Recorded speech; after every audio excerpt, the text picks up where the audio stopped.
Renata, a diferença de 64, vou falar agora como professor de história.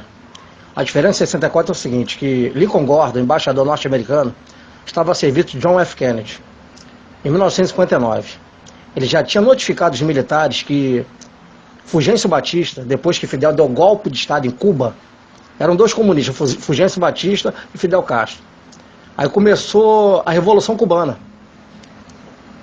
Então, os ideais de Fidel, aliado com Ernesto Che Guevara, que era argentino, aquele vagabundo, eles colocaram em prática as ideias de tomar o Brasil e fazer do Brasil sede do comunismo em toda a América Latina.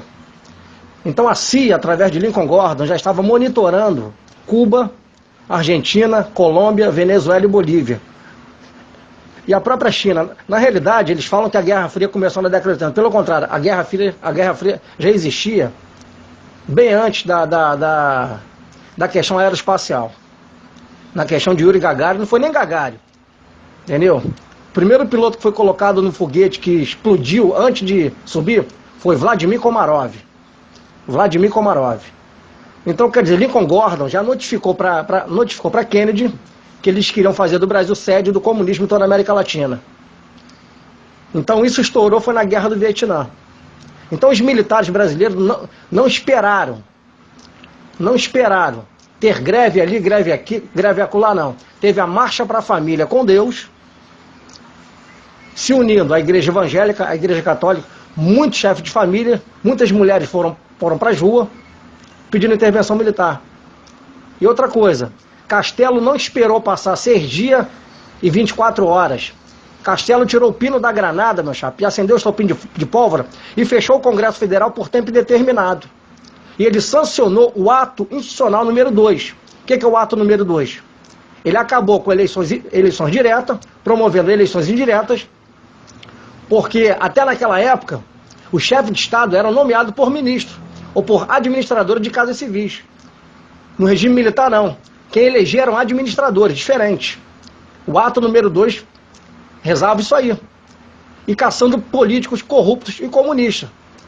E mais na frente, Emílio Garrastazu Médici, que foi comandante da AMAN, Academia Militar das Agulhas Negras, junto com Arthur da Costa Silva, eles sancionaram o ato número 5, que já era para matar políticos comunistas e traidores das Forças Armadas Comunistas, no caso de Capitão Lamarca. Que ele treinava guerrilheiros no êxodo rural, no campo, no interior, e principalmente participou daquela guerrilha no Araguaia. Então a diferença dos militares de 64 é que eles foram mais safos.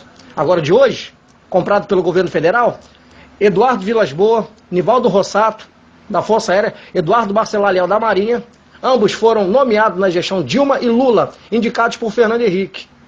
Só Dilma e Lula nomearam mais de 69 generais, total, somando, uns 120 generais, Fernando Henrique e vice-versa, Michel Temer e vice-versa. As diretas já foram sancionadas por Fernando Henrique Cardoso, ele era senador federal naquela época. E outra coisa, ele era guerrilheiro no Chile, estudou serviço de inteligência no Chile, no Uruguai, depois ele foi para a França, e mais ainda. Rodrigo Maia, o pai dele, César Maia, era presidente de um dos piores partidos comunistas do Brasil, que era o PCB, que era o Partido Comunista Brasileiro. Fez serviço de inteligência no Chile, é discípulo de Fernando Henrique, que é chamado homem da máfia do comunismo. Então, quer dizer, a estratégia dos comunistas, quando vieram do exílio, quando veio essa praga dessa anistia, em 64 era o contrário, os comunistas queriam tirar o quê? Os militares do poder. Hoje não. Hoje os patriotas e veteranos e verdadeiros intervencionistas querem tirar o quê? Os comunistas que estão nos poderes, que é mais difícil, que eles estão nos 3 poderes, Tribunal Superior Eleitoral, Supremo Tribunal Federal, Executivo, Judiciário, Legislativo, OAB, Ministério Público, etc. e tal. Espalhado entre estados. Então, quer dizer, a estratégia dos comunistas, desses políticos, quando eles redigiram a Constituição de 1988, porque até 85 era válido o voto indireto. Naquele aquela pseudo-morte de Tancredo Neves. Na realidade, ele foi assassinado pela cúpula Sarney, Collor de Mello, Fernando Henrique. Aquilo ali foi queima de arquivo. Não foi nem teoria da conspiração, foi queima de arquivo, aquilo ali. Então, em 88, Fernando Henrique, sendo marxista, leninista, ele trouxe para o Brasil os ideais de Karl Marx, Vladimir Lenin, os ideais de Stalin, e pregou o comunismo aqui dentro, principalmente nas universidades, que ele é professor, que ele é poliglota, ele é mestre. Então, quer dizer, Quais os ideais comunistas aqui no Brasil? Quais são as suas finalidades? Foi o que Hitler fez na Segunda Guerra Mundial. Foi o que Stalin fez. Foi o que Lenin fez. Foi o que Mussolini fez. Foi o que Hirohito fez. Ele primeiro desarmou toda a população. A Hitler fez isso na Polônia e na Alemanha. O comunismo ele faz isso. Stalin fez isso. Mussolini fez isso. Eles desarmam a população, divide as classes e depois coloca um contra o outro. E eles tornam a classe refém e dependente, literalmente, do Estado. Aí os projetos sociais aqui no Brasil. Veja os projetos sociais. Bolsa Família, auxílio vagabundo, auxílio moradia, auxílio reclusão, auxílio narcótico. Quer dizer, o cidadão idiota, demente de classe, dependente literalmente do Estado. Então Castelo não pensou duas vezes, meu filho. Castelo tirou o pino da granada, acendeu o estopim de pólvora e colocou a casa em ordem. Infelizmente, Lula, quando funda o PT em 1980, Fernando Henrique, o PSDB, e ele coloca o PMDB e o MDB na mão de Michel Temer, porque Michel Temer come na mão de Fernando Henrique, aí começou essa praga. No regime militar, a caderneta dava mais de 40%. Hoje não gera nem 1%. Nós temos o maior produto interno do mundo, o maior PIB mundial, Machado. Entendeu? Nós temos semente para dar e vender.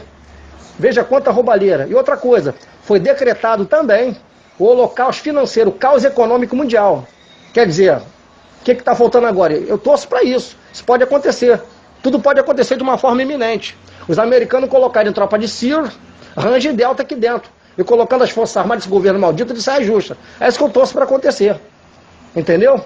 Ou uma insurreição dentro das Forças Armadas, ou uma Operação Valquíria, para favorecer os veteranos, que eles vêm para o nosso lado e pelo menos vão pegar uma divisão dessa, cara. Tudo pode acontecer. Eu lamento que os caminhoneiros não tiveram força, porque a própria mídia safada, tendenciosa, podre, a Globocha, a Rede Esgoto, a Globo Lixo, entendeu? Infiltrou dentro desses movimentos. E as próprias Forças Armadas, infelizmente, cara, que comem na mesa do governo federal, que tem uma tonelada de comunistas, oficiais generais superiores, fortaleceu, cara, esses ideais da própria mídia. É isso que aconteceu, cara. Diferente de 64. Anos de ouro que não voltam mais. Anos de ouro.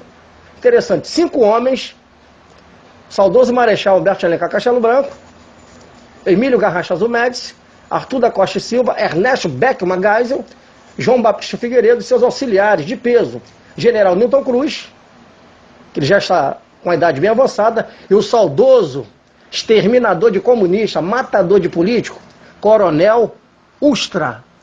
E o saudoso general, que não é pai desse Mourão de hoje, Olímpio Mourão Filho.